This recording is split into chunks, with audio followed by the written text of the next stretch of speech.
Hello and welcome to Keep on Cybertruckin', a podcast where Cybertruck owners share their experiences, talk about all things electric vehicles and technology. My name is Eric. We have Chase. We have Will. And before we get into anything else, Will has something very important that he wants to talk about, and he made me start the live a little early so This is the discussion right now. Okay, you know what the best movie? It came out I think in 2023.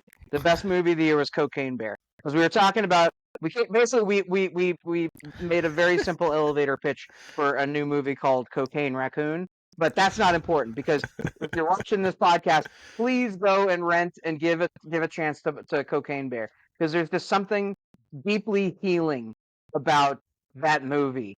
It's the movie that we all need right now with all the chaos going on. Really, you just kind of need to see the absurdity of a bear like just completely hopped up on cocaine, and it's a mama bear. The bear's got like 2 cubs, so it's like a family film. So it's not a family film in any way. Do not take your family to it. Yeah, you gotta watch that. It's fantastic. Elizabeth Banks has a great sense of humor. Watch Cocaine Bear. And now about the Tesla Cybertruck. So segues. Well, we can't just leave the audience like that. We have to explain why this came up. So Yeah, that's true. what happened was we were all talking before we jumped online, and we were talking about how Chase unfortunately killed something with the Cybertruck, and so I'm gonna put it up here. Absolutely murdered a frog, and apparently it was a local frog that I actually saw the night before, and murdered it in the morning. Didn't realize it until we got back, and then literally that night I didn't take a picture of this one, obviously, but I found a massive shit from raccoon that I also saw around the neighborhood recently. On our front doorstep, so trying to send a message.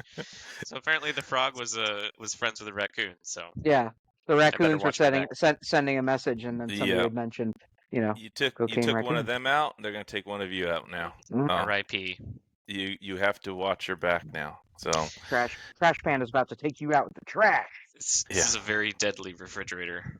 Yeah, exactly. So, where's Jeremy Judkins to do the test with that? He's like, I got a frog here to close the hatch. Exactly. Get his feet in there somehow. Yeah, influencers. His feet are the one just holding the frog. You're like, what content is this? Jesus. Well, you saw the video he posted a couple days ago with his nipple out, and he was just like, I just wanted to get my nipple in a news article. He talked about he's having a good time. Yeah. It's prime content. This is the reason why Elon bought Twitter. It's for this exact reason. It may be. I don't know. Yeah, I don't know the insiders. We I want to apologize to the audience, because last week the 3 of us were really excited about the Tesla shareholder meetings. We even moved our Wednesday, what would be normally our Wednesday, going live with the podcast, to Thursday, so that way we can cover all things shareholders. Unfortunately, I was in Florida, and if anybody was paying attention to the news, you know that in Fort Lauderdale, which is where I was at, also Miami, all south of Florida, was flooding and it was chaos. And so, unfortunately, I was trying to get back to California and I wasn't able to do the podcast. So I just want to apologize, because we were really looking forward to it, and unfortunately we weren't able to do it because of my situation. And we have a quick little video of somebody who was in Florida. What coincidence. Yeah, they were in Florida, they have a Cybertruck, and they captured the chaos. So you can see here, I mean, they're driving through, and I experienced this. I had a rental car and we were driving through water like this, unfortunately I even took video of it. My wife was actually taking video, and I mentioned to her in the video, I wish we had the Cybertruck, because I would just raise that thing up, put it in wade mode, and not have to worry about any of this. But obviously we flew out there, so we just had a rental. But this video is just showing, cars are, how many feet do you guys think that is? 2 feet of water? At least. Yeah, 2-3 feet of water. I mean, you look, I don't know if the vehicle's on the side or higher up, but it looks like it comes up right to about mid-wheel, if not a little bit higher on that on that white car on the left in that Yeah. video. So maybe And there was a something to poor go off of. toad. Yeah, so probably Well, down in the water, it's probably deeper. actually, if you look at the front camera, so that the front camera is I mean, on if you look the right there, bumper. Oh, Yeah, yeah. yeah. There you go. mid-wheel for that car. Mhm. It's got to be at least like 2 feet, because if you think about it, extract mode is up to like 16 inches, and then Yeah. if the front bumper's not covered, that's got to be at least 24, but probably not much more than that.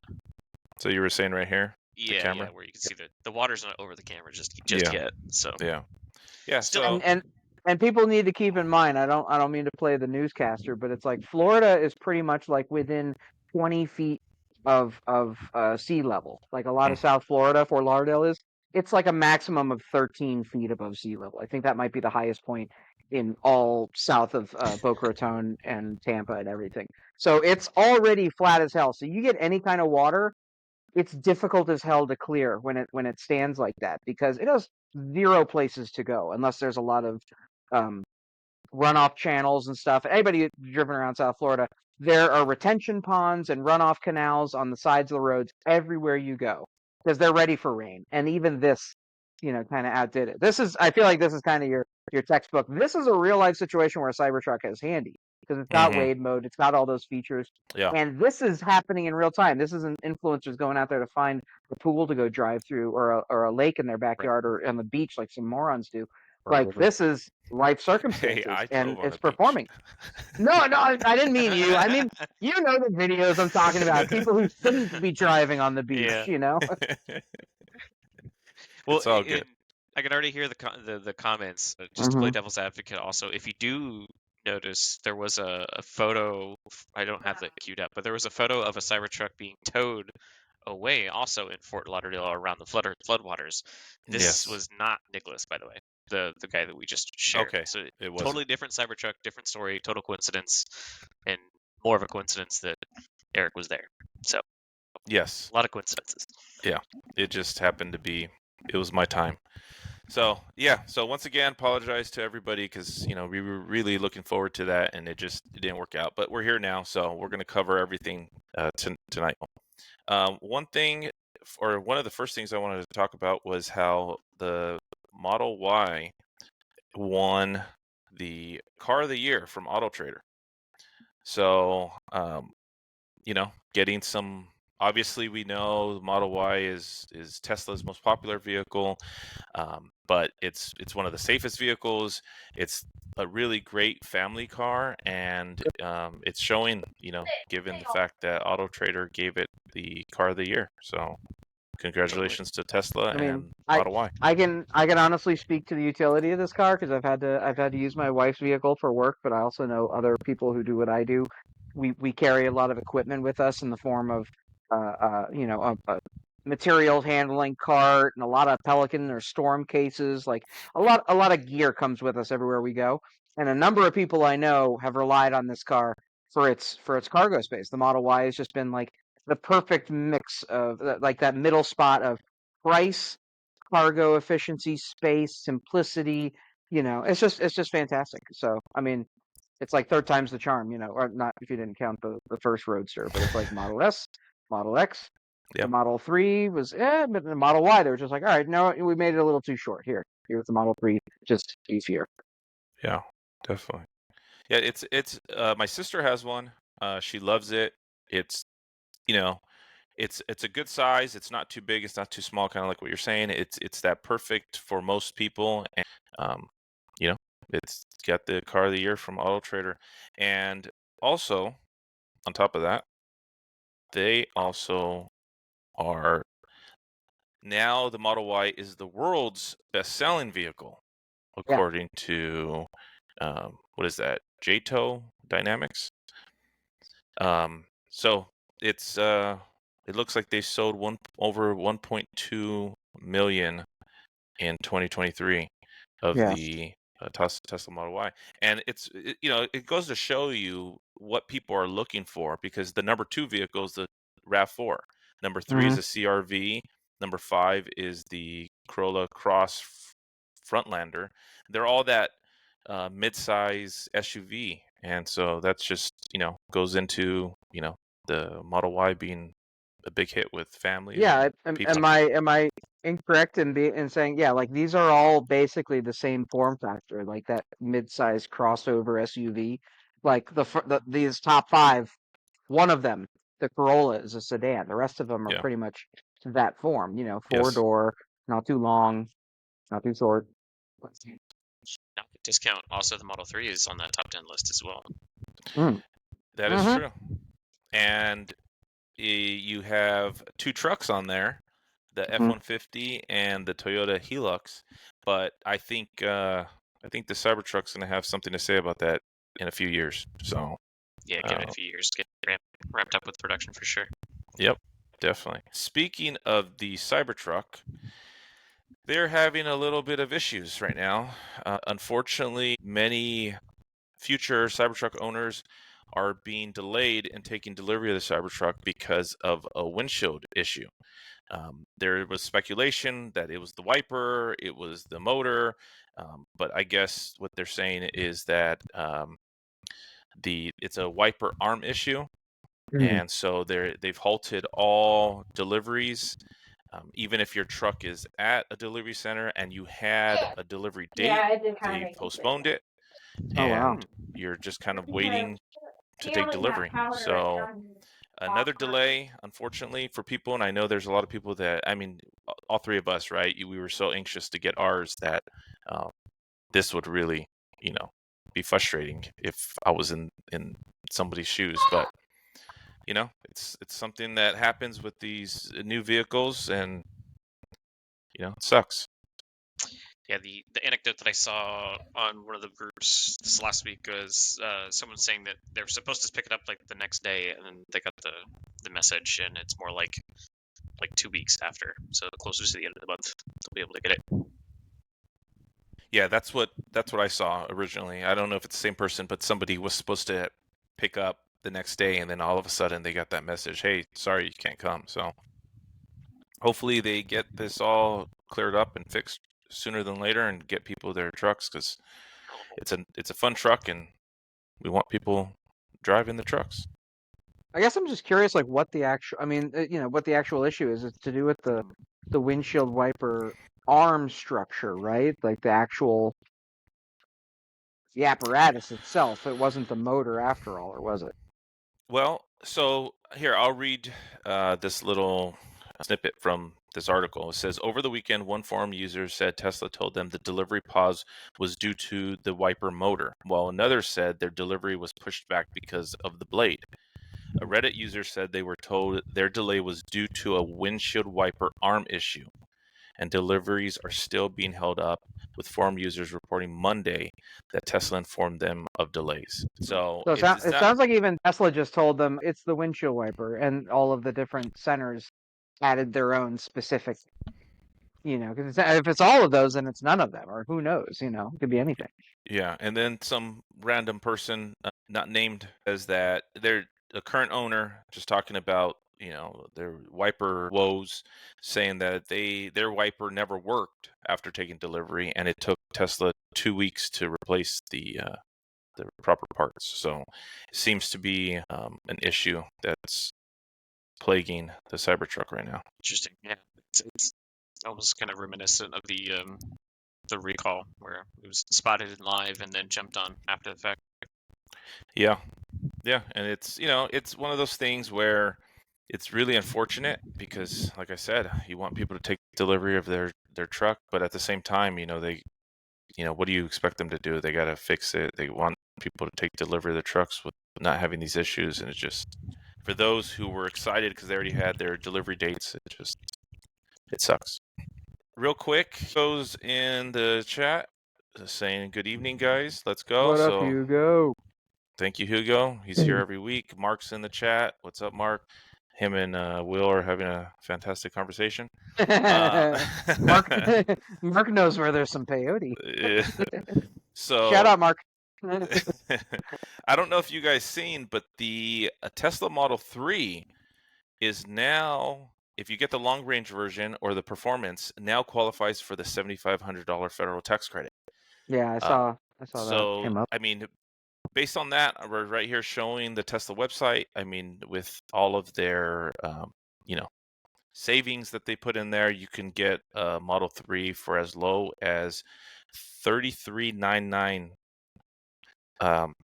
Long range 34, a little less than 35,000. Performance at 42,000, which And these numbers are with it includes the rebate. Okay. Yeah. it Yeah. includes a rebate and it gives the $5,000 gas savings. So I mean, you can I tack know on that. 5,000 to that. Yeah. Oh, that's plus 5,000 for the gas savings. Yeah. Oh, okay. Yeah. So with the You're cash, the actual cash will be customized. Fancy. Yeah, I wish you could just wipe that out, but Well, just turn it off and then you can just yeah. like minus 7,500. Yeah, so right there. So it's 40 grand. Okay. Yeah, 39 long something. range. I mean, if you want to eliminate that gas saving thing, yeah, you're talking about $40,000 for the long range I mean, version. I'm like just zeroed in on the fact that it's like I'm trying to remember. I'm sure somebody can correct me in the notes or the comments, but everybody Tesla got raked over the coals over pitching a Model 3 that would someday be $35,000. Mm. And then they Mhm. had the standard range rear wheel drive only one, and that one looks like, so what is that, 38.9 minus 7,500? That's below 35,000, No, that does not isn't qualify it? for the 7,500. Oh, so that doesn't get it. Okay. No, But the long only the range all long wheel drive, range. Yep. and that brings you right to 40,000, which compared to when the Model 3 was first being pitched as a possible $35,000 vehicle in 2018, 6 years later, a $5,000 price increase for something that was 6 years in the making. I mean, that it sounds like they hit that mark, but no, I haven't heard anybody mention that fact. I mean, right now, I think the steal in the auto industry is the performance Model 3. Oh I yeah. mean, now that it's qualifies for the $7,500 federal tax credit, and you're at a little shade under 55,000. I mean, you're getting it for $47,000 for the performance Model 3, That's which fun. which is a beast of a vehicle, and so it's just that right there. I mean, that's huge. I think they're going to really start selling a lot of these. I mean, they already are, but it's going to ramp up because people are going to want to jump on that tax credit. I know Chase is ordering his right now. It's really tempting, really it is. But I was going to say that what's I think kind of really impressive too is maybe it's a bad thing, but the used car market is also come down quite a bit. Like I can find right now a 2023 Model 3 with just over 8,000 miles on it for 33. Yeah. So I mean, you can definitely get into it, and even a 2023 Model 3 with 50,000 miles for 21,000. Like it's becoming more of a reality. I think that people can get into a Tesla and get into an EV now more so than ever, really, because I know Yeah. even just go back 6 years ago, it was still kind of a luxury kind of thing because of the price point. Yeah. Yeah, and that was always one of the forward speaking points for Tesla folks over the last 10 years has been the idea of, yeah, they're premium price now, and they hold their value well to the initial owner, but eventually we were going to see that flip. It was going to turn into the batteries last, we don't know how long because we've never had them out there longer than 10 years in the or 11 years in the fleet. So now they're starting to learn the longevity of the batteries that they made a decade ago, and it turns out that people are like, yeah, I can get a Tesla and charge it at home, and I can get a Model S for what? Like, I think people have seen it for like 40,000 or somewhere in that ballpark. I mean, it's hit that, I think, that flipping point where it's like, no, there was always a point to having a used Tesla market that was kind of, I'm sorry for the lack of a better word, inundated, because the idea is the vehicles was meant to outlast internal combustion vehicles, and therefore they have a longevity that we're at that point where we're starting to see it, I think. Let me ask you a question, Will, because I'm not sure if you sold the X yet, but I know you've had an X, you have a Y. I had a 3, and then I had a S that we just recently sold. And when I was selling the S, I got a lot of people that were inquiring about it, asking me my opinion, and so I'm going to ask you. And the question was, do I recommend? Obviously, I'm selling a car, so I'm going to be a little biased. But they were asking, and I'm always going to be honest. I'll tell them the truth. But they would ask me, do you recommend someone buying a used S or buying a new 3? And so the same question I I could pose to you is, would you recommend buying a used X or buying a new Y? I think that there's a lot. I need a lot of nuance usually for whenever I'm being asked things. I'm sure if I ever had to be like deposed by an attorney, they would probably hate their life for an hour or two. But I need more context to that question. So I'm like, okay, is it a person who's got two kids and they need room for the car seats, but also luggage in the back? Then I'd be like, okay, the X might help you out because it's also got falcon wing doors, which make getting in and out of the car with your family very, very easy because it creates a nice little rain canopy. It's not even a great canopy, but it's a little bit of help as opposed to getting the door hosed as well as your kid and yourself trying to get everybody into the car. So it really kind of comes down to the needs, I think. If you're I would say this. If you're looking for something that's like a work car, I would say that the Model Y in its minimalist nature and its great range and its great prices, I'd say that the Model Y is a pretty great work vehicle from the sense of the Model X still feels like a luxury vehicle in the inside. You have to do a lot of things to Mhm. kind of bring it down to an everyday, a used car feel if that's a thing. But I feel like the Model Y, I mean, you could literally just turn that thing into a box with wheels in a moment's notice, just a toolbox with whatever you're hauling around in it. And then the other questions, what's your daily commute look like? Do you give a crap about full self-driving? Do you see that as just a lot of different questions to it. I think the people who are interested mostly in the used X market, it seems to be mostly just they like the X. Mm. Like it's such a unique vehicle. Like I can't tell you how many times I've been somewhere and somebody doesn't even talk to me. They just do this. And I'm like, yeah, yeah, it does the wings. Yeah, what's up? And it starts the whole conversation. It's such an iconic thing that there really aren't any other cars that have that kind of a feature that you could run into any given day at the supermarket. So Well, there you go. What was the thing? Something about the camera setup that you said could possibly affect full self-driving too with the X. I Wh- thought there was something that they did differently at one point. yeah, I think from what I had remembered, the hardware 4 when it was when they brought the hardware 4 in with the newly refreshed S and X, they wound up creating a problem for themselves. I thought you were talking me through that, where it's like the geometry changed slightly, or maybe it was somewhere else, but it was like the camera placement on the refreshed X didn't directly translate through the neural net for what they had trained their own fleet for, so they needed some time to calibrate it, which I think is the same thing that we're experiencing with the Cybertruck full self-driving delay. Makes sense. Yeah, because I think that's the only thing that kind of comes to mind when you say used Model X. Okay, that would be concern just to kind of future-proof yourself. Yeah. So yeah, it's good to note that for the Model X when it first released in 2016, it shipped with the Autopilot 1 hardware. So it only had the 3 camera suite and the legacy computer that now we know for certain will never offer autonomous driving. It'll need to be upgraded for a number of reasons. But I think that the 2017 and forward Model X, yeah, they had 8 cameras and at least the media control unit 2 were better. And so, that at least positioned it to be like, okay, it's reasonable that it'll get level 5. And then I think recently I had read that they're talking about the the full self-driving capability of the Legacy X versus their current one. It's a matter of, they think that they'll be able to achieve level 4 for the legacy vehicles, but level 5 will only be guaranteed now at this point for the new X. So All right. Well, I think. Well, thank you. Well, I appreciate you kind of answering my question. sorry. But let's get into the meat and potatoes. Tesla had their annual shareholders meeting last Thursday, and the big topic was were the shareholders going to vote and approve Elon Musk's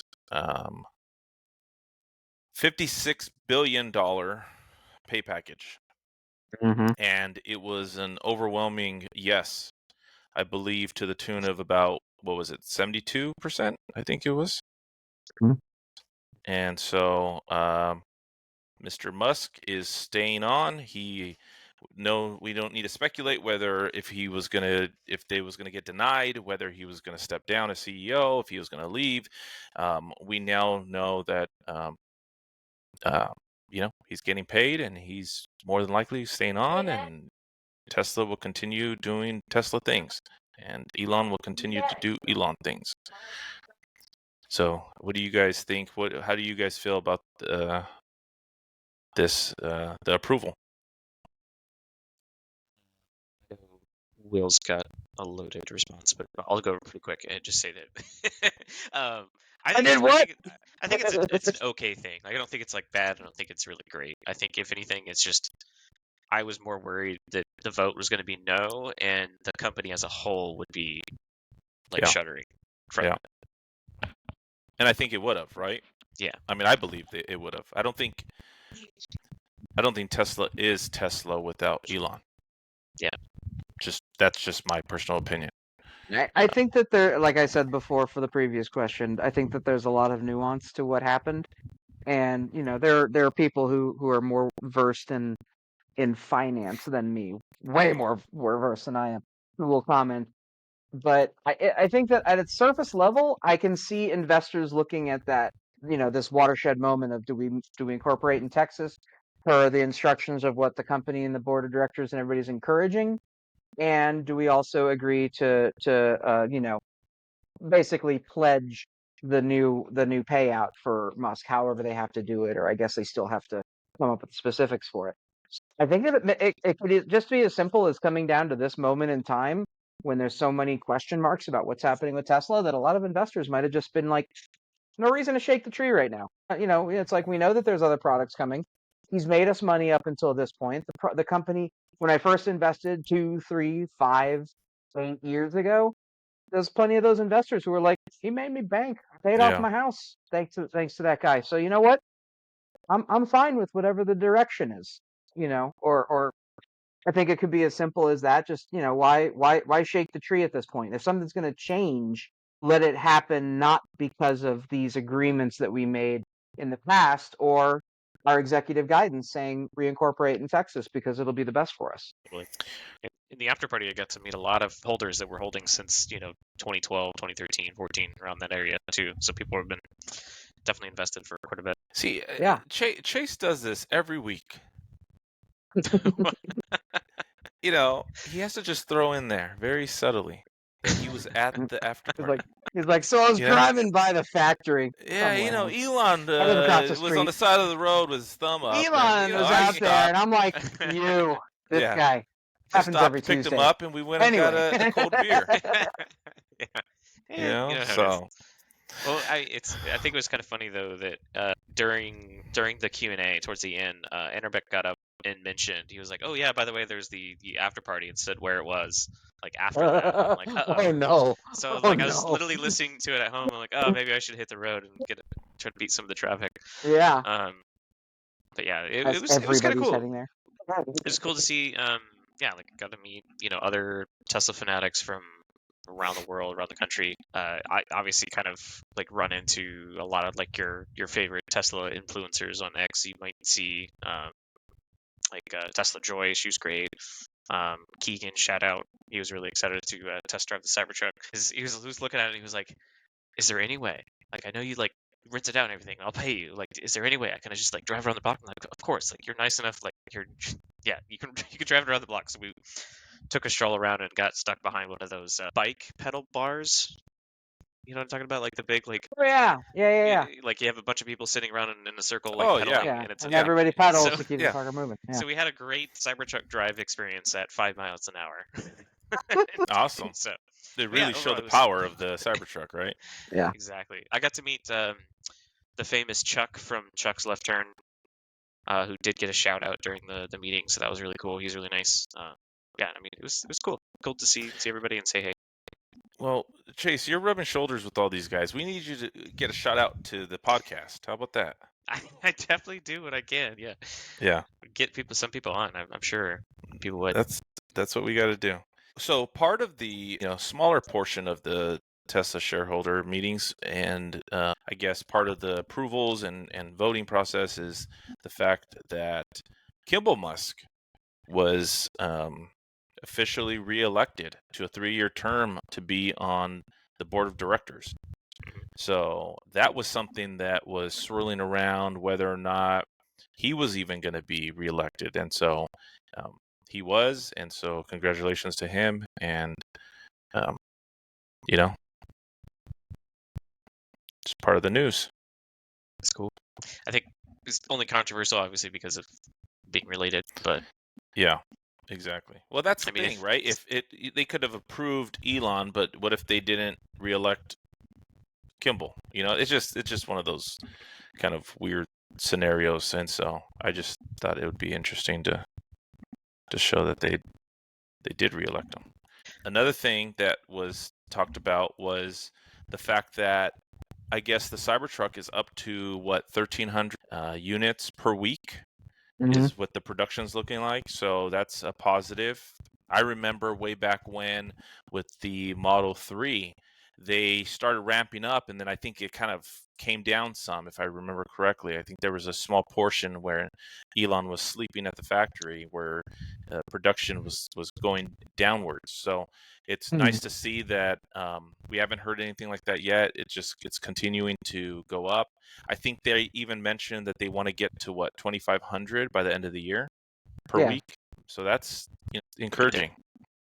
Well, full speed is what we did the math with, like 3,800 per week to get up to that 200,000 unit per year kind of mark. Yeah, so that's what they need to get to, 3,800.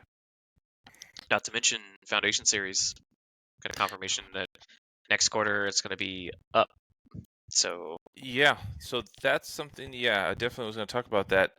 So they're saying that at the end of this quarter, do we know when the actual quarter ends for Tesla? I thought it was the end of this month. I think it's July 1st or June 30th, midnight or whatever it is. June 30th. Okay, so yeah, what they're saying is that Cybertruck's Foundation Series will end officially at the end of this quarter, and so starting next quarter, you can start to order and take delivery of your Cybertruck that's non-Foundation Series, and saving people that $20,000 that I know a lot of people are upset about. Here's a curiosity that I'm not sure. Obviously, Tesla hasn't said anything because Tesla doesn't talk. But what if they're prepared to be selling the Foundation Series and the non-Foundation simultaneously? That's interesting. Because I mean, the vehicles themselves are not intrinsically different. The VIN numbers aren't registered differently. The in-vehicle features don't vary from the other manufactured vehicles. There's no hardware difference. The only difference is the included. Yeah, the badging is the only physical change, I think, and the then interior, accessories. Maybe? Oh yeah, well I mean the interior badging, but otherwise I think all the lines and stuff stay the same. Yeah. Except for the Cyber Beast has that. That's the only difference is the all-wheel drive and the Cyber Beast have the different interior upholstery. Now, it does say on this post, it says Elon says Tesla will end Cybertruck Foundation Series production soon. Yeah. And that regular non-Foundation Cybertruck production will start next quarter. So this is the kind of doublespeak that I, as a person that probably lawyers hate, I'm like, all right, so I don't see. So what I just said, I don't see it being in conflict with this, because it's very possible that they could end the production of, Foundation Series production soon, and also start regular non-Foundation Cybertruck sales next quarter. I caught that when I read it, because what I originally stated was the fact that it was ending at the end of this quarter. That's not what it says. It says production is ending soon. Yeah. So that means there could be an overlap. And I think you're 100% right. I think there will be overlap. I think we're starting to learn. All of us are learning to speak Elon. It's been a journey for everybody. Everybody's always been like, he says it'll come out August 1st. The immediate answer is he didn't say which year. So anything is possible. You got to look for every nook and cranny in what they say to be like, aha. Well, think about the first time you watched Star Wars and you heard Yoda speak, right? And you were like, wait. And then you kind of took you a little bit, and then you figured out, okay, this is just the way he talks. Okay, now I got it. So that's Elon. So it's literally putting it through the Elon translator at all times. You need to understand that what he says, you may not be able to set your clock to. Generally, everything's been delivered, but some of it's been a few weeks late or still on the way. Wink, full self-driving. So With my guesstimates, this should be about roughly like the first 20,000 units are Mhm. quote unquote Foundation series. Yeah. When So we were hoping it was going to be 1,000, but yeah. yeah, What are you 1,000, gonna do? 10,000, then yeah, Yeah. yeah. But I can see having them built and sit in those lots and get just ready for if someone comes along late in the year is like, hey, actually, I would want to do Foundation because now you're seeing the value of it. Because we don't know Mhm. we don't know what the non-Foundation series is going to look like. I would guess that they put those street tires on it with the ugly ass wheels, and then they somehow rip out the cool stuff in the interior because it Hey, is. We still don't know what the premium interior meant. Like if it's just I white leather I will or is it all of it? keep That's in true. mind also that they're still struggling to get FSD 12.4 out, or 12.4.1 beyond everybody, and everybody remembers 12.5 allegedly is when Mhm. full self-driving comes to the Cybertruck. Yep. So it's like, Exactly. okay, so what's going to happen first and in what order? Because I'm still curious when the non-Foundation series comes and you buy full self-driving for it, what's that price going to be? Yeah. And I'm going it's to going give to you go some. up. I know they reduced the price recently, but it's going to go. It's going to go up Oh, for for sure. sure. I think that Especially the them retail. getting to 12.5 and demonstrating Yep. the viability of Dojo, neural net, whatever, in the ability to be like, hey, we built this car, engineered it completely like no other car that we make, and we were able to get full self-driving onto it in 6 months, whereas previous vehicles took significantly longer. I mean, that's just more positing themselves to be like, yeah, and now we're almost ready to start licensing to other vehicle manufacturers because we can guarantee a time frame for adapting full self-drive to their cars, assuming that certain things match in the specs, I guess. Pat ourselves on the back because a few months ago when we were speculating, we were also saying that when they finally release full self-driving to the Cybertruck is probably when they're going to dump the Foundation series at the same time, and it Mhm. Yeah, seems to be happening as we yeah. speak. So hopefully we'll see next month what happens. But no, it's still good. Yeah. And I think at that point, I think they're going to get flooded with orders because Yeah. I know a lot of people are holding on to those emails, just waiting for the ability to actually go through with the non-foundation and get it sooner than later. Yeah. Yeah. Real quick, we have Jay in the chat. We always have to say what's up to Jay. So Jay, What up, thank you Jay? for coming Yeah. back each and every week. We appreciate you so much. We do have a question. It says, "Hello, Mr. Butter, William, and Chase. Do you think FSD will ever Mr. be Butter. included?" Wait a second. Yeah. Hey, Sorry. I'm a Mr. Butter. You're just William and Chase, okay? Do you think FSD will ever be included for free in Teslas, like how autopilot is now included? I I think I that think don't. it has all. to be like I think that tens of years. I think that the pregnant pause that we're all having right now is the fact that we've all seen full self drive long enough. We've seen the promises and the almost there, and then the more promises, and then almost there. And so I think that the only time that full self driving would come to a price point that maybe they just start including it in the price of all Teslas somewhere down the road. But they still have the subscription thing, so I don't even know if they would do that much. I don't think that it'll ever be free. I just I, I think it's a great add-on that they've well it so we've seen, right? There's potential lawsuits and there's all these type of issues that people are going after Elon for misleading people, saying, "Oh, FSD, FSD," and then people are going, "It's never going to come. It hasn't came." Mm. But it's a moneymaker, right? It's something. It's let's call it what it is. It's a carrot that they're throwing out there. They're putting it in front of our faces, and they're going, "Hey, it's going to come out. When it comes out, it's going to be amazing. You're going to want it. Buy it now, because if you don't buy it now, you're going to regret it because it's going to increase. The price is going to Yeah, increase, and so you need to get it now." And that's what people are doing. They're going and getting it because they see the potential in it, and I see the potential in it. When it's going to actually happen, we shall see, right? August 8th, I believe, is coming very quick. So I don't think they'll ever get rid of it as an extra add-on line item. If anything, if they were to do that, it's like what Will said. They're just going to build it into the price, and now you're going to be forced to get it either way. So, yeah. uh, It's like the changeover happened where people were like, you got to pay extra for air conditioning.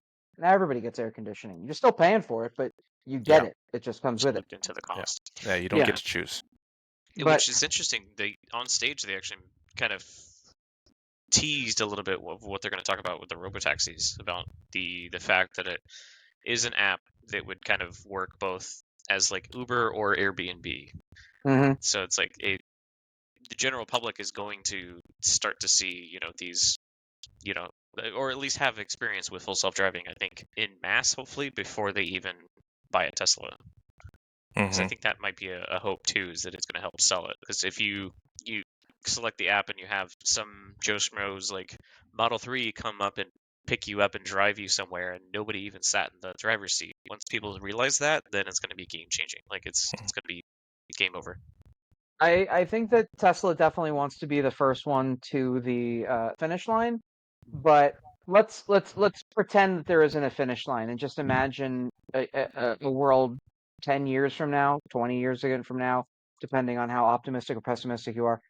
A world where Tesla and other companies make level 5 fully autonomous software. And let's imagine that somehow our cars have become savvy enough where so long as you have a car that hardware wise is compliant with X, whatever it is, 360-degree video, certain number of sensors, whatever it is. Imagine like software back in the day when you'd buy a game and it says you have to have a GeForce GTX 350 or Hmm. something like that to be able to run it. I see a very real possibility and the likelihood of everything remaining in a subscription world and no longer being in full self-driving being purchased because Hmm. I see a competitive marketplace where multiple companies are making software to drive your car better and better. And I can imagine, depending on how you slice and dice the package, you could have you're a road tripper that drives from San Diego to LA every week or whatever. You need this specific type of the software versus you just drive to and from and maybe to the supermarket. You can afford the $75 a month autopilot or whatever.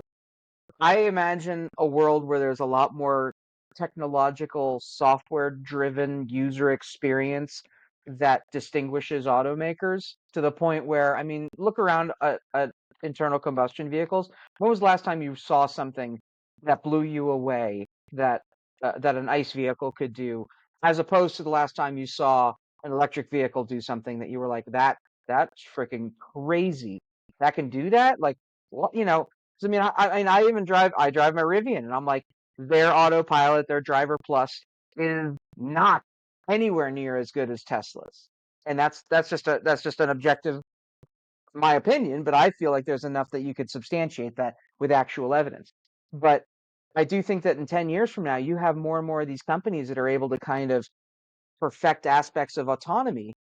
I think that it could be a completely competitive marketplace to the point where nobody wants to buy the software. Nobody wants, Adobe used to sell Photoshop. It used to sell the parts of the Creative Suite. Now you can only get them through a subscription. Everybody laments subscriptions, but it keeps companies producing software. It keeps blood cash flow flowing in to keep the competition alive, to provide better service or new services that your car can do or whatever. I just think that there's a lot more room for that we're not acknowledging. Like everybody's seeing this first hump of getting over the level 5. It's like, yes, imagine how amazing the game will, how everything will change when we first put a man on the moon, or the first time that we have a transatlantic flight, or the first time we do the thing. It's like, yeah, that is amazing, but it's going to open up, I think, some really interesting markets that Tesla's already kind of leading the pack on as far as in-vehicle experience and the tie-in with their app and just hitting the ground running from there. Totally. And Rant over.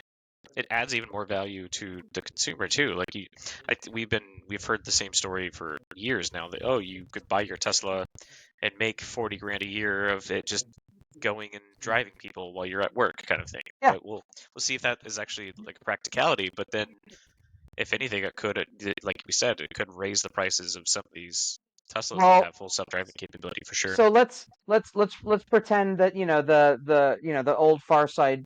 There's a Far Side comic where it's like phase 1 is all this math written all over the board like crazy, and there's step 2, then a miracle happens, and then there's more math, and the two doctors are sitting there being like, I think we need more explanation on step 2. This doesn't seem like it's enough. So imagine that we get past the whole level 5 autonomy. The car can drive anywhere a human can go.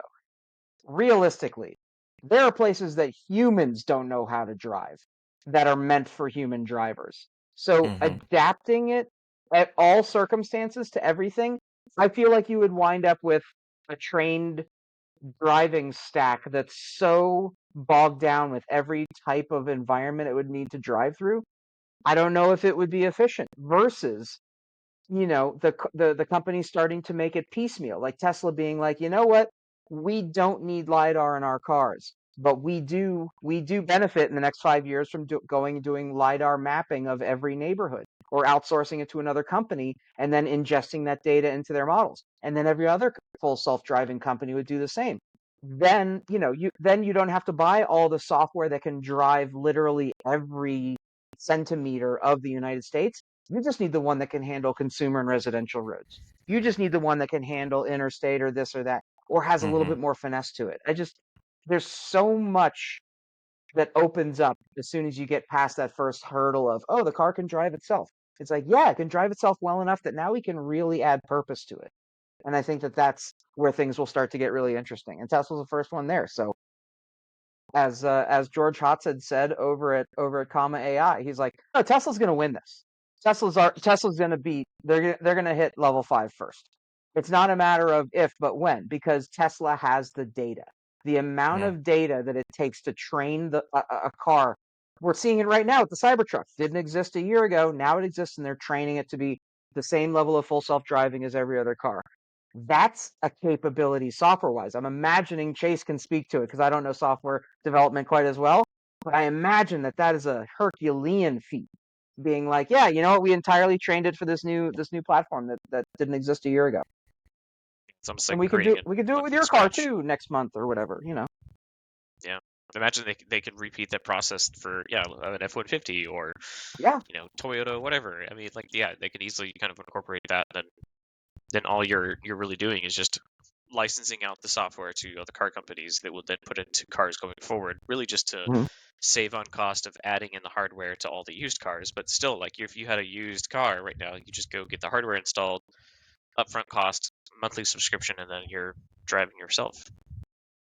Well, and I think that's Yeah, a big reason why they wanted to pay Elon, right? Is because all of this AI, all of this technology, everything that he's working on is really the future of Tesla, right? It's a future of the industry, I think, right? It's just, and he's the leader, in that. And so, He's been there since the beginning. I mean, his documented past with Sam Altman at OpenAI, and mhm. as much as everybody is kind of taking this moment to realize that the level of compute power necessary to make some progress with what they're trying to do, now it's at their fingertips, and everybody's starting to spend that money. I mean, what was it?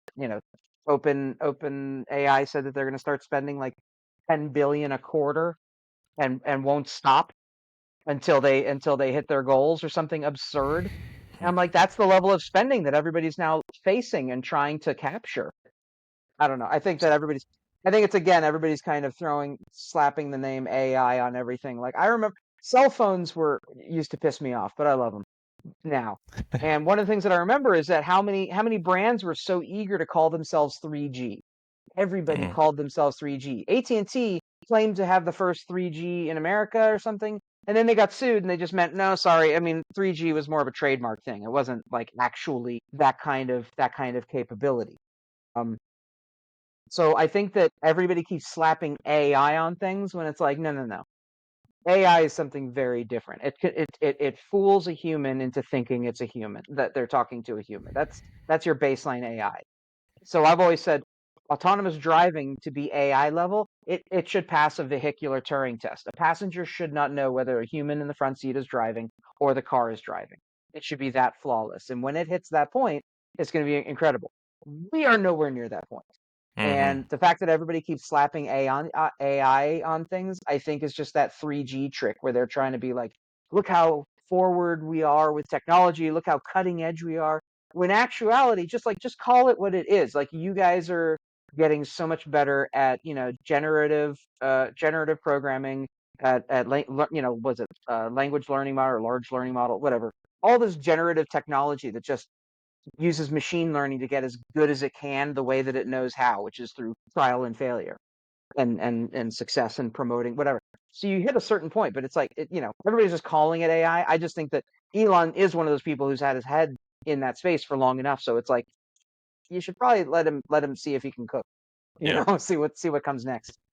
Well, I apologize for using AI. I didn't know it was a trigger How word. fucking dare you? And let me tell you some more about Cocaine Bear, okay? Just to Cocaine be- Bear no. was the best movie. It's funny. Hey, there's a lot of people in here watching, and I don't think any of them heard your rant on Cocaine Bear to True. begin the show. So anybody who's listening right now, when I upload this tomorrow, go back and listen to the first 5 minutes or so. Yes. Or just go rent Cocaine Bear and then just jump back in. You're fine. Yeah. So I do think we're.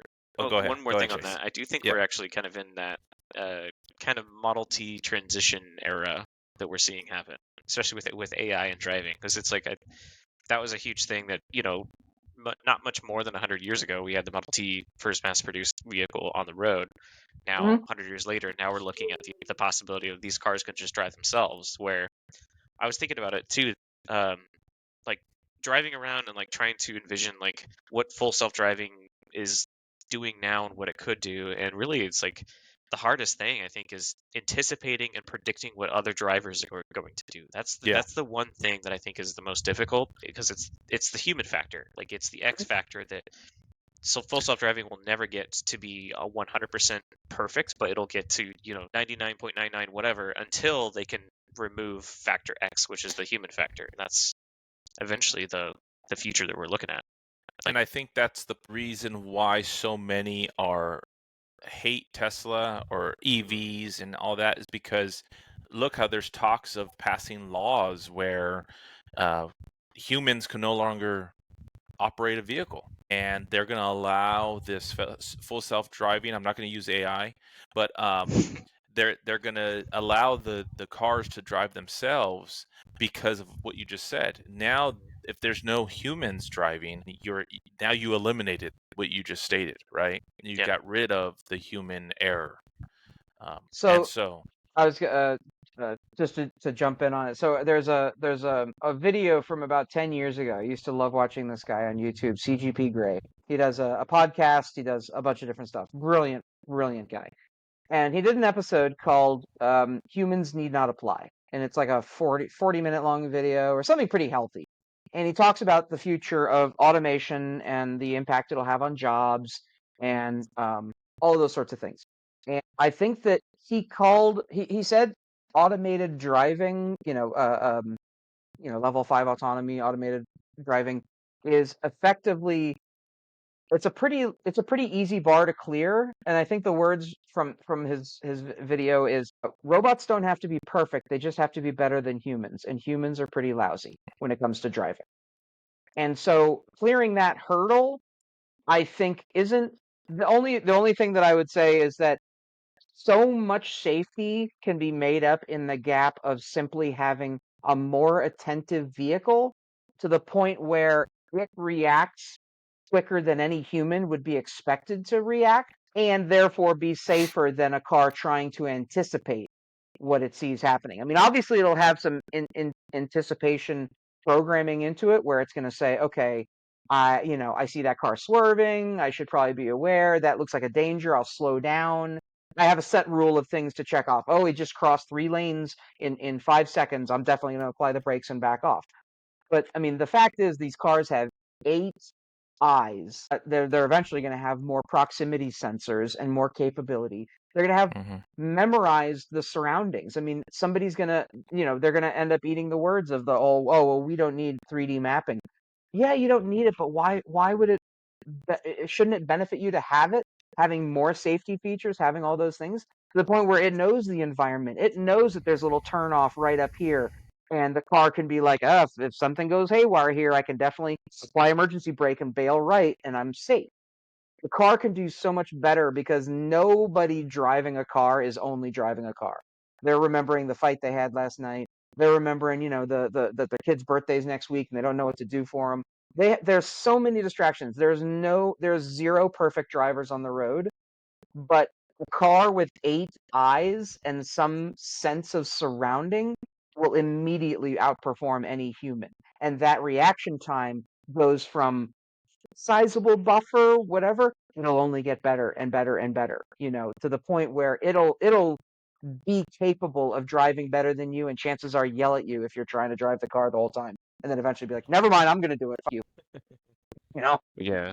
Because those wrecks are, I mean, statistics at that point. It's like there is a possibility. You're not going to eliminate that possibility of something going wrong, but I think the idea is that you're increasing your odds in the chance that that possibility is a reality, that you're going to come out better than if you reacted yourself. I think that's, like you said. Because you will always be distracted. You're human. You've always got a thought in your head versus the robot car, which literally has nothing else to think about except your morning drive. You're starting to sound like my wife, Will. I'm not Sorry. distracted, okay? It's just a cool billboard. That's all. So Mark Longoria makes a good point, and it's something that I've thought about, right? When they talk about this Robo-Taxi and you're able to allow your vehicle to go out there and kind of make you some passive income.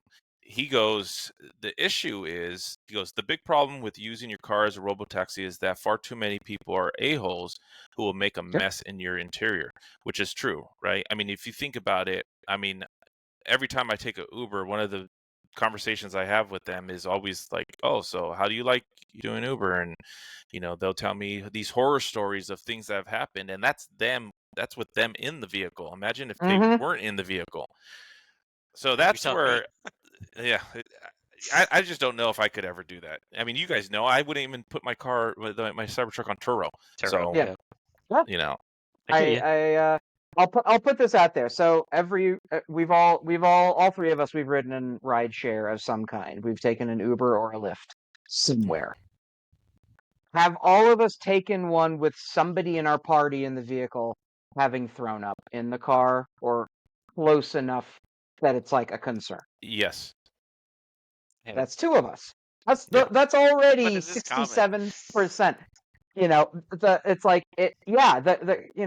those cars.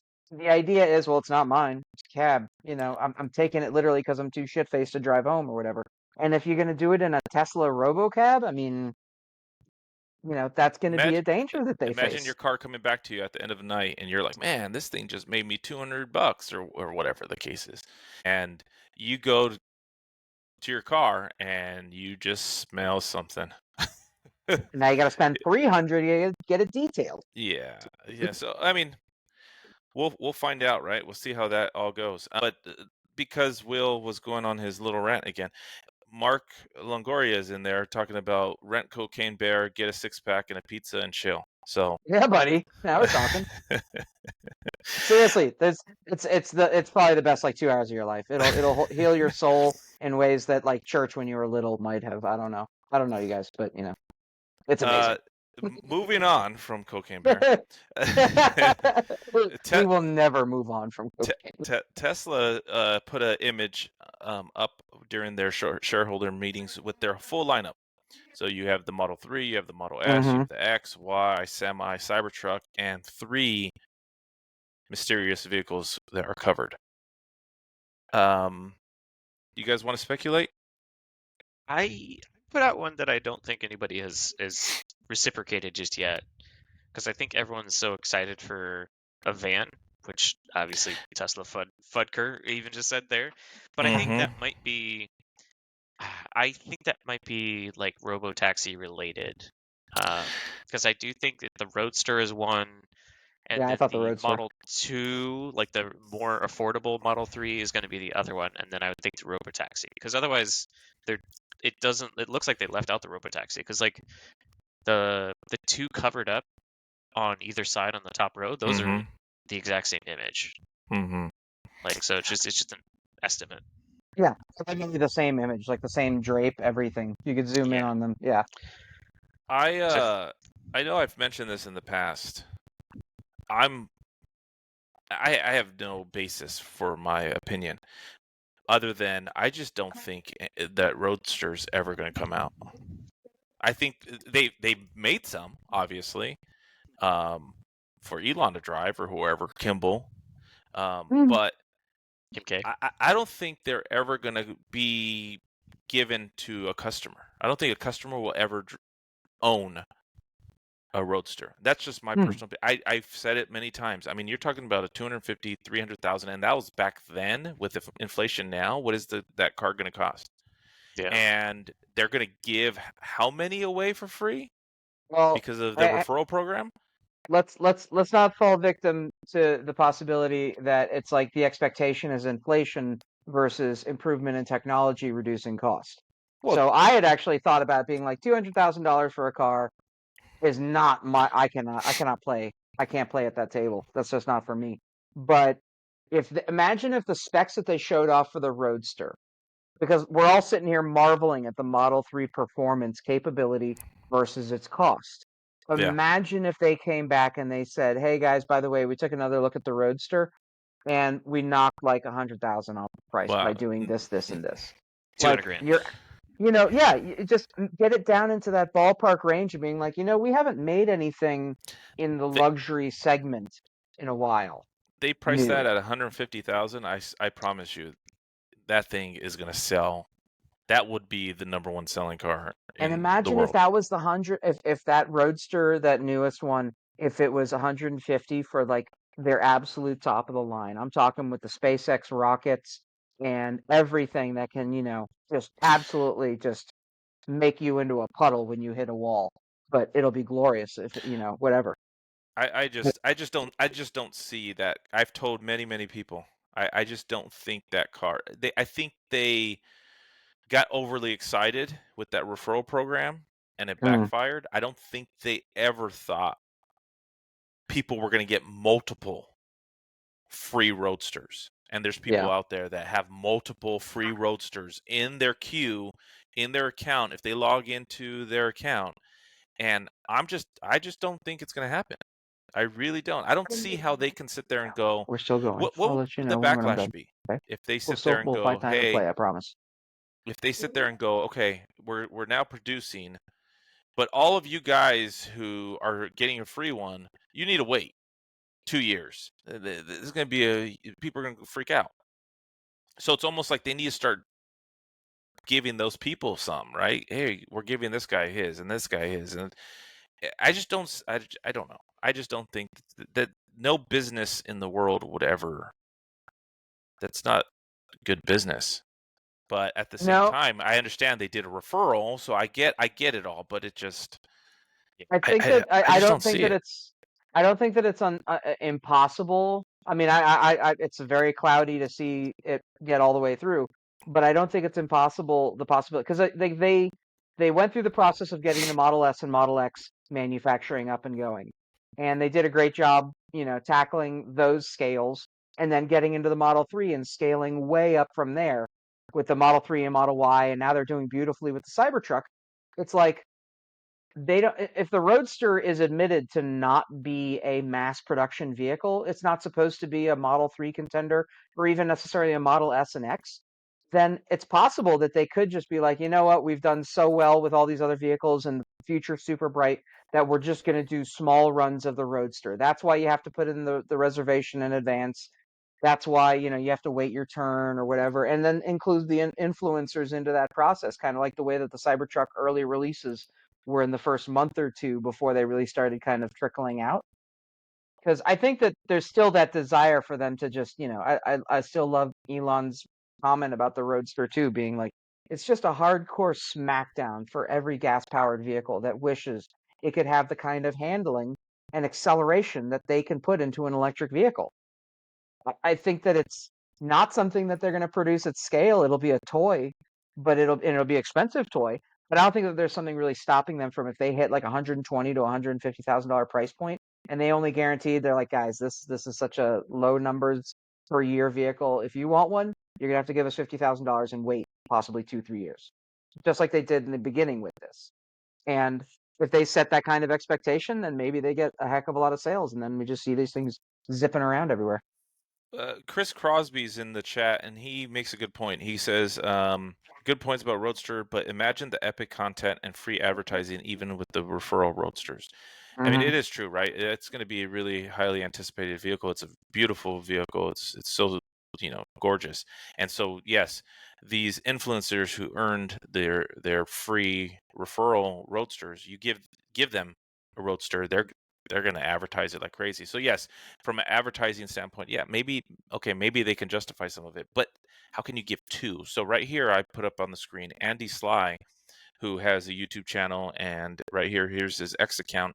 I mean, he took a picture, when was this? On May 29th, and he's showing that he has two Roadsters, Founders Series Tesla Roadsters referral awards. He has two of them in his account. And he's asking, what do you guys think about the Tesla Roadster 2 coming next year or never happening? He's even posing that question because, is it going to ever happen? I think they've definitely, a lot of people are hitting a lot of fatigue points when it comes to Tesla and the stuff that they thought over the last 6 years was going to be coming sooner. Like, we've all driven a vehicle that we thought would be coming by 2021 and then by 2022 and then, here we are at the beginning of 2024 that they're actually on the road. So, and this is kind of the thing that I want to see. It's like with the shareholder vote and maybe some indication, like 6 months ago, I know, but none of us had ever seen those photos from the shareholder deck indicating that they have in the pipeline 3 other concepts. Now let's just say 2 of them are Roadster and Robo-Taxi / Model 2. There's still at least another vehicle in there that we haven't heard anything about. We have no awareness of whatsoever, right? Like what it looks like a van or it looks like a delivery vehicle or whatever. These are the things where I'm like, this is what got me into Tesla, because it was always a one more thing. It was the Steve Jobs one more thing that was stellar, and that was exactly what they did the year with the semi. They're like, here's the semi. Oh yeah, by the way, we made this kick-ass Roadster. Here's a bunch of other stuff. Look, they're awesome. Go enjoy or whatever. And that's what we've all been missing. Tesla normally comes out and they're like, hey, here's this crazy car with falcon wing doors. None of you asked for it, but we've made one. Here it is. Enjoy. I want to see that Tesla again. I want to see them be like, look, the car was fast, but it wasn't fast enough, so we put a bunch of cold gas thrusters on the back, so now it can do 0 to 60 in about 0.4 seconds. So enjoy. Just, I want to see them do stuff like that because they're the only ones doing stuff like that. Yeah. I loved it. So I want to believe that though everybody is hitting that fatigue point, I really want to believe that maybe not in a year, but at some point soon there will be a meaningful. Hey guys, by the way, remember that Roadster thing? We got something for you. Good point about the semi, because they did actually dropped that semi is going into full production or is approved for full production. So that's good. Yeah, And they even mentioned a factory, right? Yeah, a factory just for that. Just for the semi. I mean, because the semi, I think, would be a big mover for them. For businesses, I think that a lot of people would love it because once again, the amount of gas that those truckers are using and going through. I mean, it's costly. It's very, very expensive. I mean, just remember, the gas is something that they've dealt with for so long. It's almost priced in at this point. Think about the efficiency difference. Those trucks all have to go somewhere to gas up. All of these early Tesla semis, I mean, they're being set up in places where they can do the mega chargers at one factory or at the other, so that their vehicles are constantly refueling while unloading or loading. Like that's gotta trim up their logistics planning, their insurance number for the amount of miles that they're driving. It all adds up.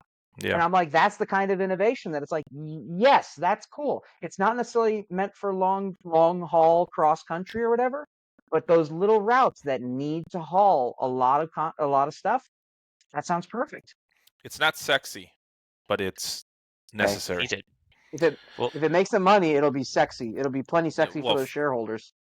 Yes, for them. I'm talking about from a consumer standpoint, right? The public. It's not sexy for them. It's not the Roadster, but it's a very good item. So Chris Crosby has some more that he wants to talk about. He says saying Chris Crosby. I keep thinking you say crisscross. I'm like Chris. I apologize. Mac Daddy, make you want to jump. Yeah. Well, now we're doing karaoke. Will, don't do that ever. Now, you could do whatever you want. I'm staying away from. I said AI and it set you off. So, Crosby says maybe many of those people use their credits for Plaid or Cybertruck first, talking about the Roadster. He also talks about or mentions, I think Plaid and Cybertruck tech is actually all leading up to the Roadster, steer-by-wire, single wiper, and the 4680 battery cells. I think It's a good point. my speculation is that we'll probably see the Roadster at least get officially announced with like, hey, this is what is going to production next year sometime. That's just my hunch. But yeah, I think steer-by-wire is a good point to bring up about that. It's like, Yeah. I think they would be doing a disservice if they didn't start to try to factor in steer-by-wire into the rest of the fleet, because it's so Yes. much better. I wish I had better. it on my Rivian. Every vehicle I get in behind now, even my wife's Y, I'm like, God, I wish I had steer-by-wire. It's just so nice. It's such a great feature. I've said it many, many times. It's something that needs to be the norm I think this for will all push it to vehicles. be. I You know, think because so. the amount of wiring and everything that's necessary dropping. Just there's so many on tech sheet benefits that it's worth a look at. Yep. And then I wanted to talk about right here. I gotta watch how I word this, but the Optimus robots. I don't want to say AI, but the Optimus robots. Watch yourself. So I mean, think about it. You get an Optimus robot, and you can sit down. Get a 6-pack of beer, some pizza. Optimus isn't taking any of that, and you watch Cocaine Bear. So now you're good, right? Hell yeah. And you have a buddy to enjoy the film with you. You're like, Optimus, bring me another episode of, bring me another beer. I'm watching Cocaine Bear. Yeah. So Or the Elon, sequel, Cocaine Beer. Cocaine Optimus. But so Elon mentioned that he's predicting that they're going to have approximately 1,000 robots, Optimus robots, working at their factories next year.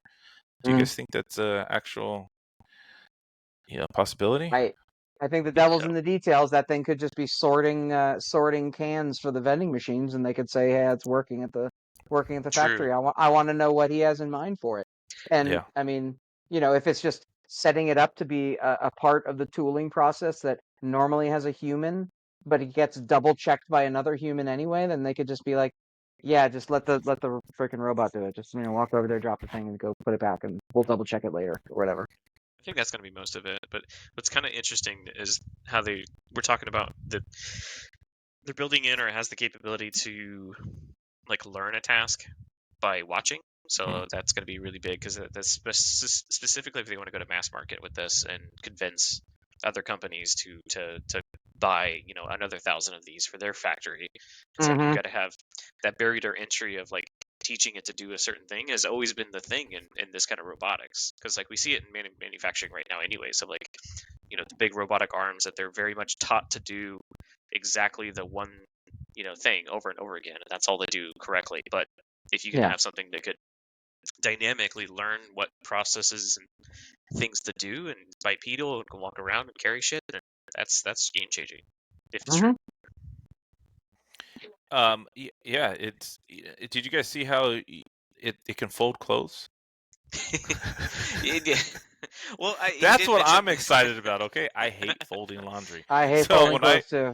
Yeah. So when I heard that this thing, and then you can rent them. They're talking about having a rental service.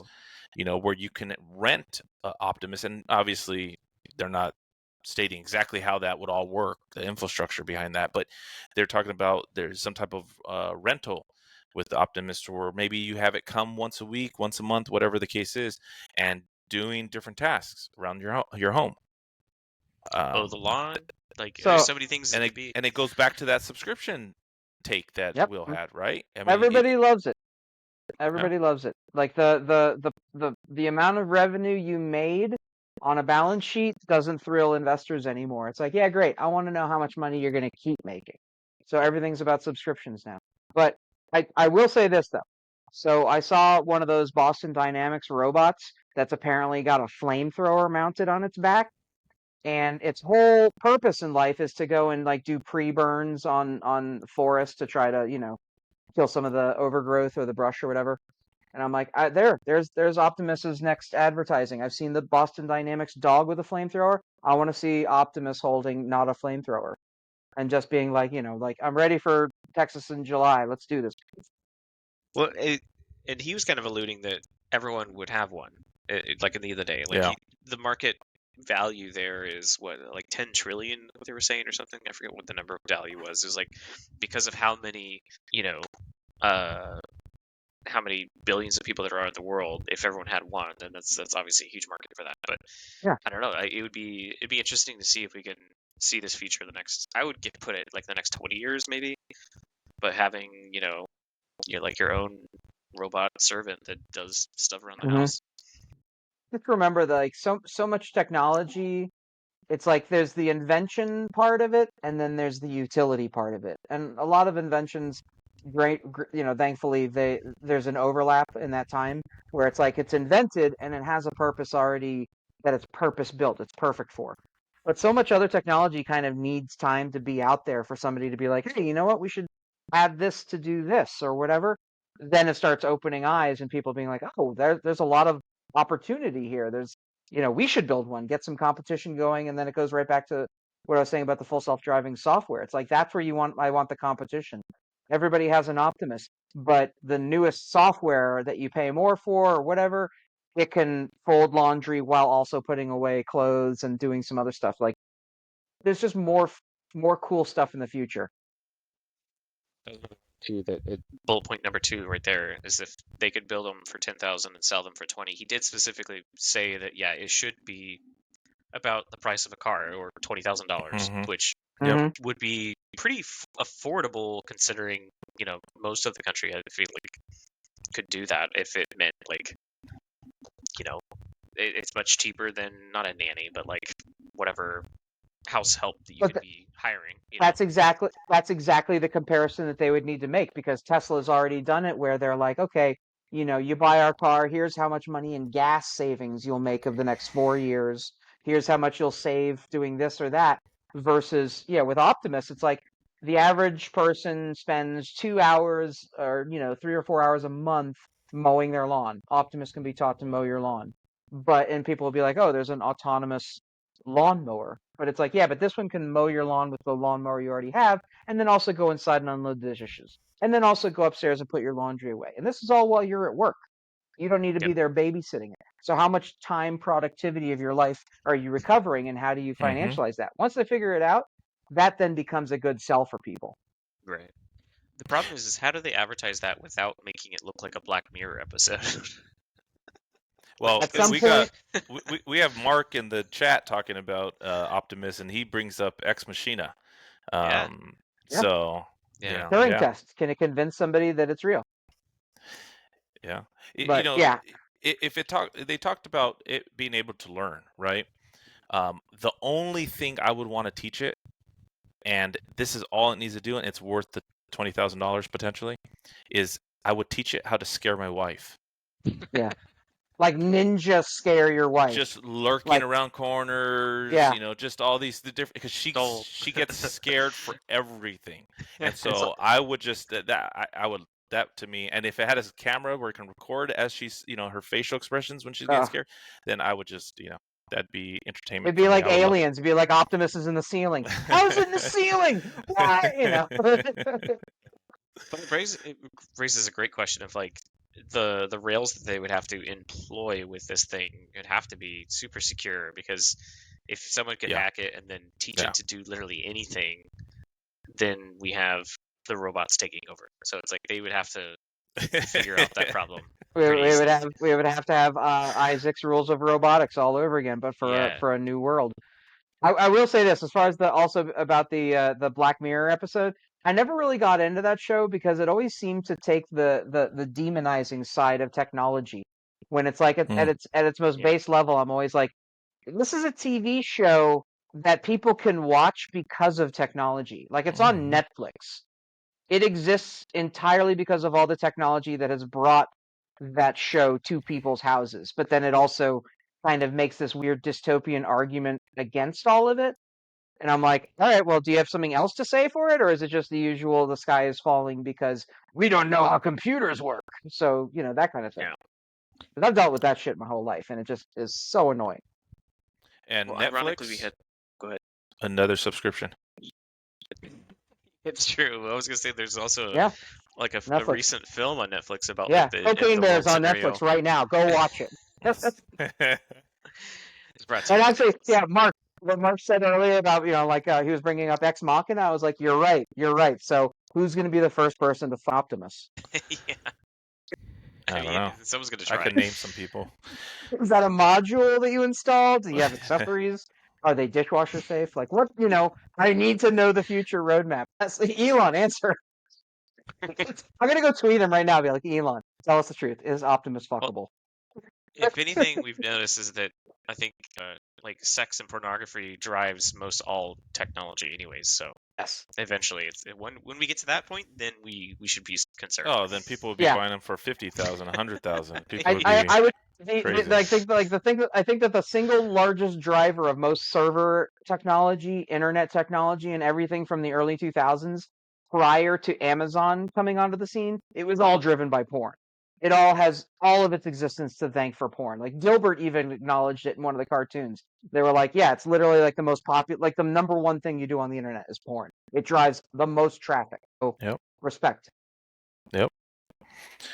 Well, I think was there anything I missed from the Tesla shareholders?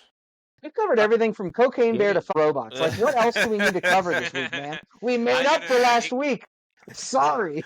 You're It gets a welcome, little everybody. wilder. So in the very beginning, we had like people talking about like pros and cons of like the Elon vote, and then they also had all these propositions that they went through that they also had a vote on.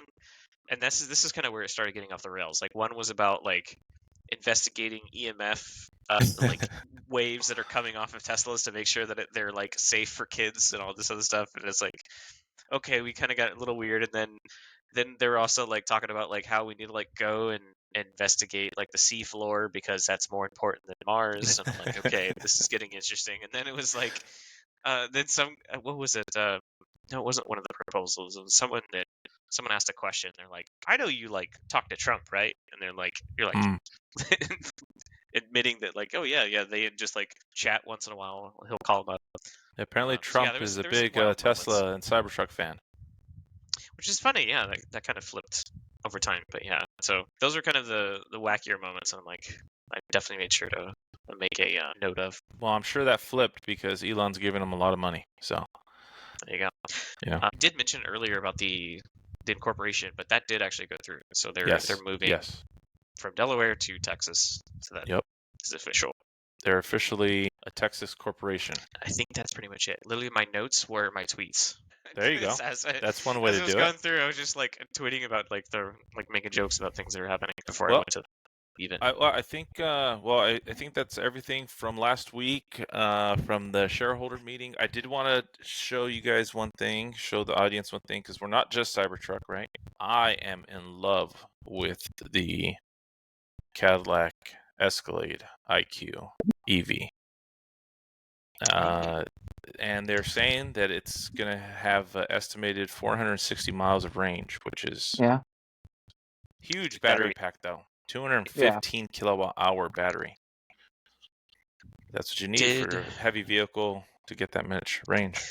Remind me, it's a lot of battery. Did GM get incorporated into the off-brand charging capability on the Tesla Superchargers?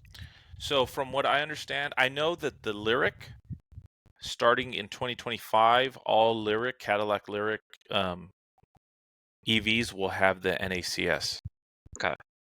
So I'm assuming, I would assume, yeah, that the Escalade will as well. If you look at the port in the back, it's a little larger than it needs to be for NACS, but that's just a picture, right? So what? It's like the dumbest position for a charger. Yeah.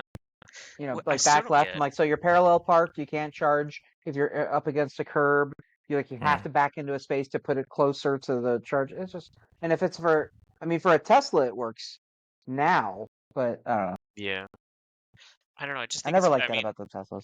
It's a good looking SUV, but I still kind of laugh at the fact that they basically just take an ICE vehicle body and then they just swap everything out. So then you get these like massive frunks.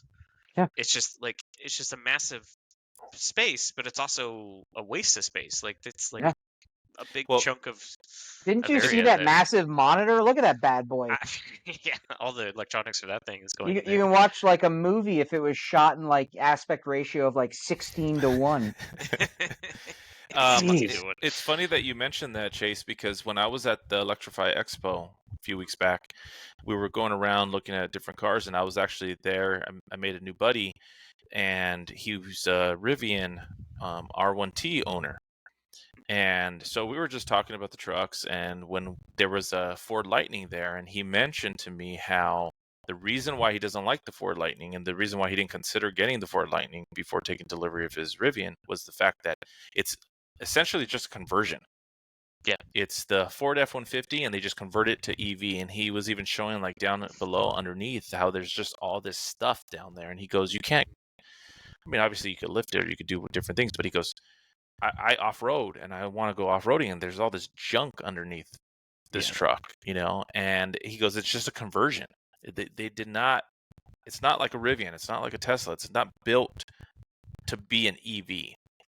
This body was built to be an ICE vehicle that they converted over to an EV. So Yeah, the Lightning is a perfect example of that, because F-150s are already difficult to fit in a garage. Like, why are you making it just as difficult for no trade-off, except for a large trunk? Mm-hmm. Like, change the body up, change the design, think about it differently. I don't know. Maybe they're too worried about. They don't want to upset their it. fan base. Yeah. Here's where maybe my I don't know. I wear it proudly. This is probably one of my autistic traits, is my fascination with structure when it comes to utility. And it's like we live in a world where we haven't seen a passenger aircraft change its shape. It's a torpedo with wings. It's got engines underslung, possibly 3, possibly 4 or more. But it's always the same shape, and so we're always confined by the same thing. You have to walk in, there's a center aisle, you cram yourself like sardines into a bunch of rows for the worst experience of your life, and then, 8 hours, it's over. And when it comes to these vehicles, I'm like, this is why I love the Cybertruck when I first saw the pitch for it. I'm like, the thing is so iconically specific looking that I'm like, okay, what else is there? And sure enough, they're like, oh yeah, and we also reduced the wiring. We went to 48 volts. We steer by wire. We do this, we do that, we do this thing. So it's like there's technology changes along with this huge banner that says we're something different. We're rethinking this stuff.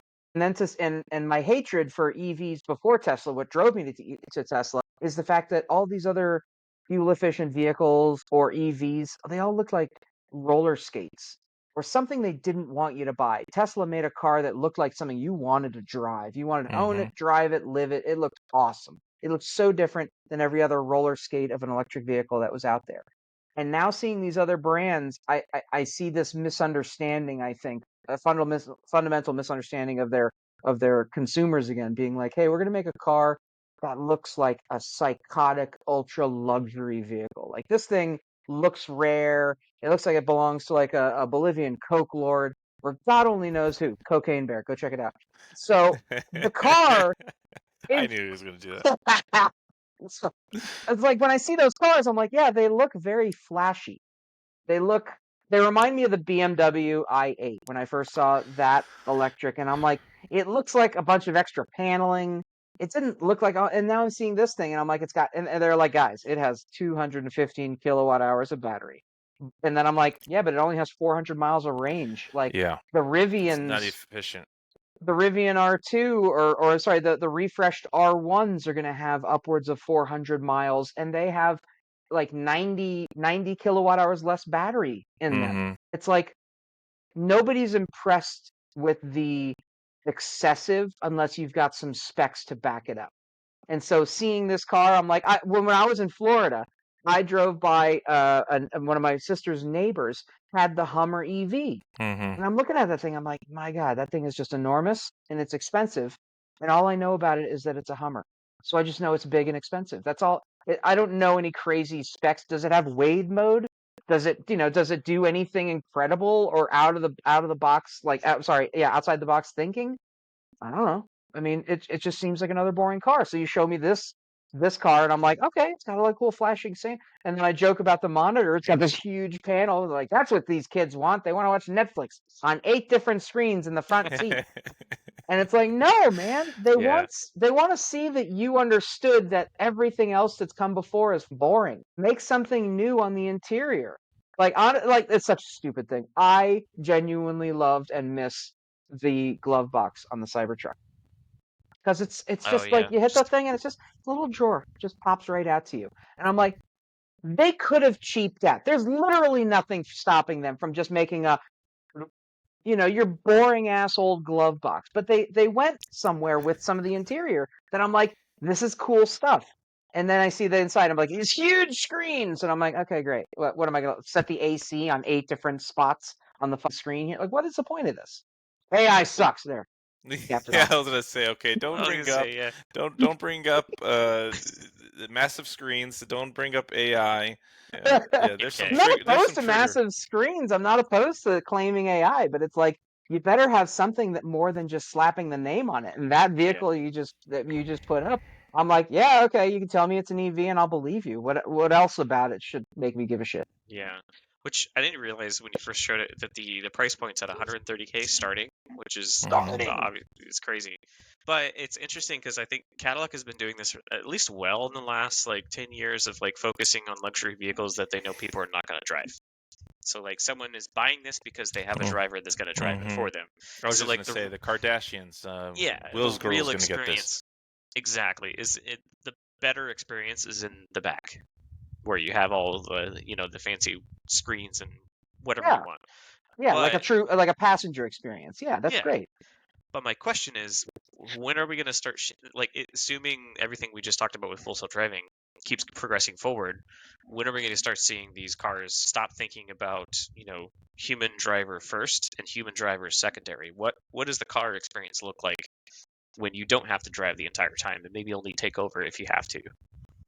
Then you're How gonna does want that massive the screen. cabin look? Yeah, you're gonna want the 16:1 screen so you can watch everything you can and then not drive. So Well, so here's real quick. Mark Longoria is in chat. Sorry, Will, cut you off, but you're gonna want to hear this. oh good, okay. Okay, he says they have massive screens, so you can watch Cocaine Bear. I know my audience.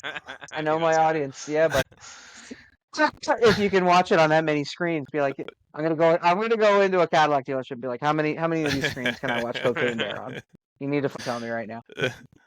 No, they I was hang on, I lost the thought, but I got it'll come back. I It'll come back. apologize Yeah. for interrupting you. I apologize. Oh yeah, no. So okay, so that's like one of those things where talking about aircraft, they're always like the same. Cars, it's always the same experience. There is a part of me where I'm kind of like, okay, we design like back in the beginning, the people who first like really, were messing around with building cars, they were wrapped around the idea of, I mean, how else would a person get in a car? They're going to sit in the car. It's going to be a seat.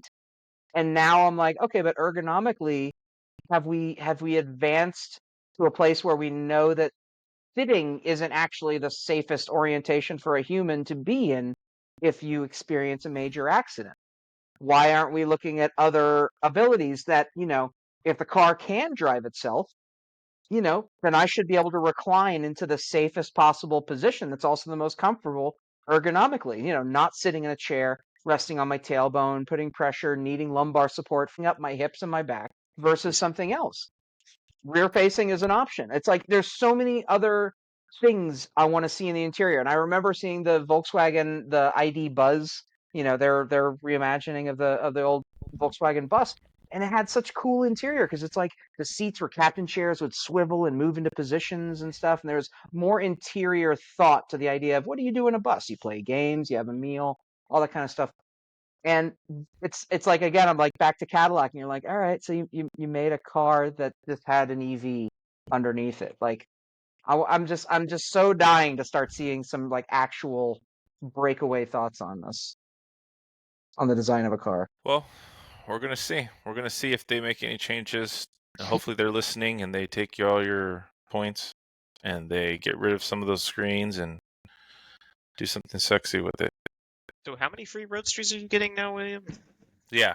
No, he's gonna get a bunch of Cadillacs now. Exactly, Cadillac. Crazy, like I this. can't even imagine the resale clause on the Roadster with that Oh, context. man. Oh, you can never sell it 10 years. Yeah. Mhm. Like they're gonna do anything about it. Well, let's hope they don't, because otherwise. My phone remains unrung. Right. I want to show, because so many people talk about. Okay, quick little story. I went to Home Depot today in my Cybertruck. When I came out of Home Depot, I was coming out of the garden center, and there was two gentlemen walking past my Cybertruck. And as I was approaching my vehicle, I overheard the other guy telling the other guy, "What is the purpose of that truck?" So keep that in mind. So now this is going to be kind of the what were they thinking, but also just a funny little video. This is the purpose of the Cybertruck. Okay.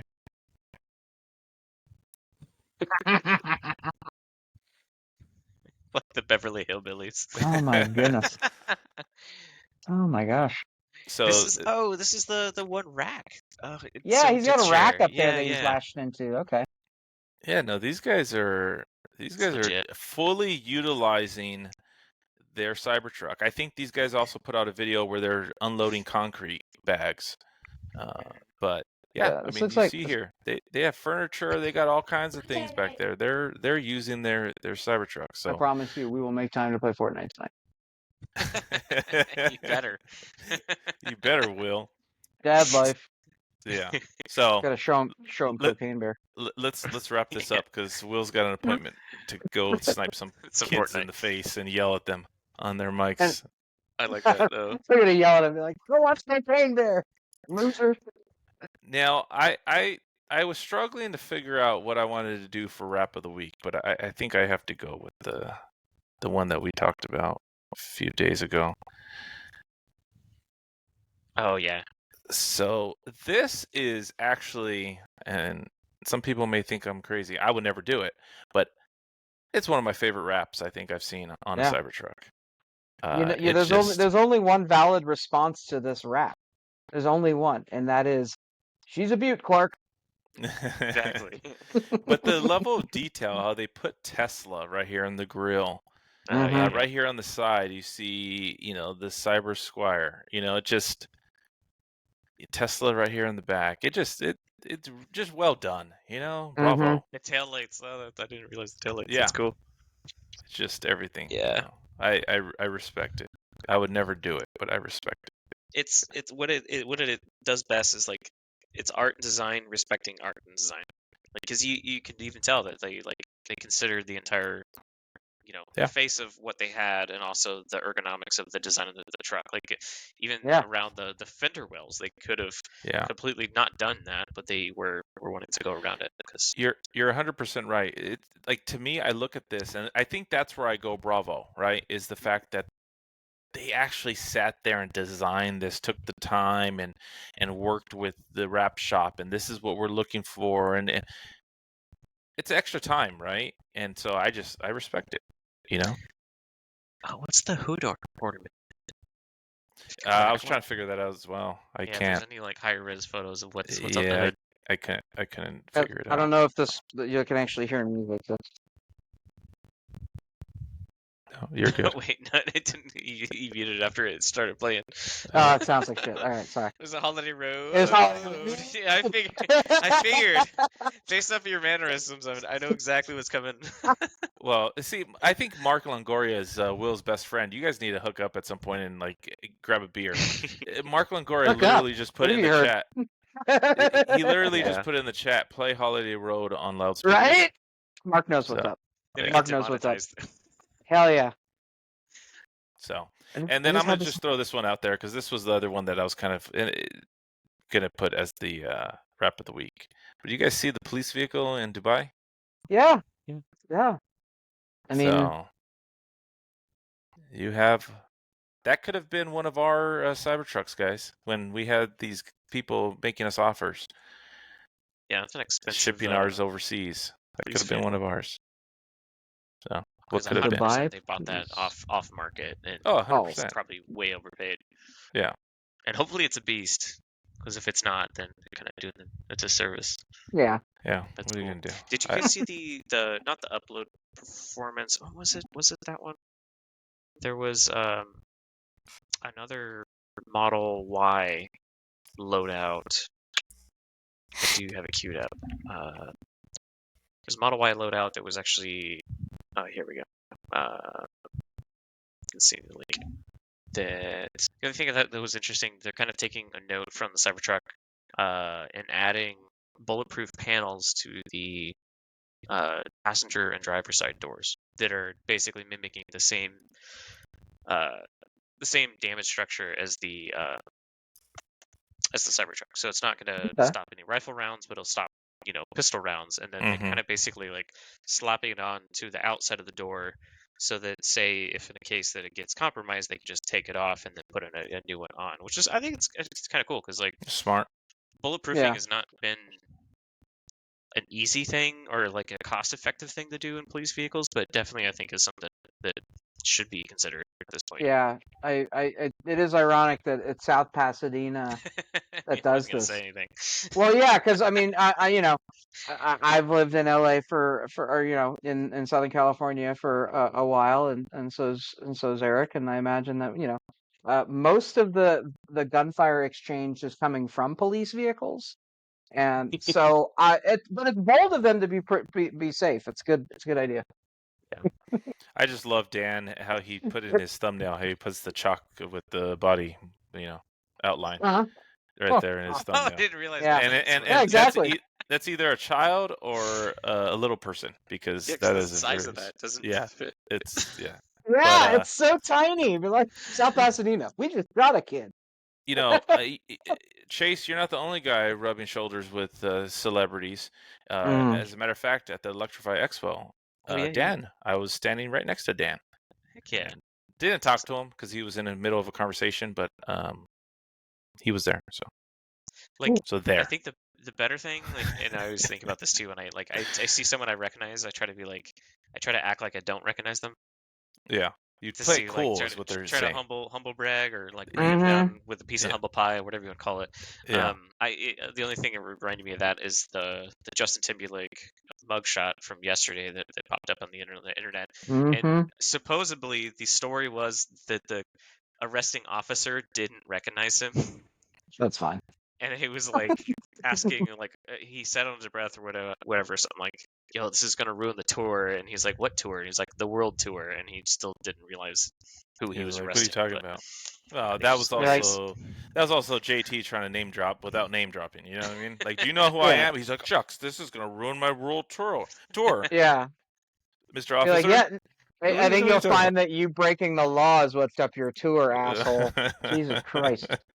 I was talking to my wife about that earlier, being like, these guys, like, they're at such a level of celebrity that it's like, he could have gotten someone to drive him somewhere. He probably had 10 drivers. Okay, he got in that car because he wanted to drive drunk.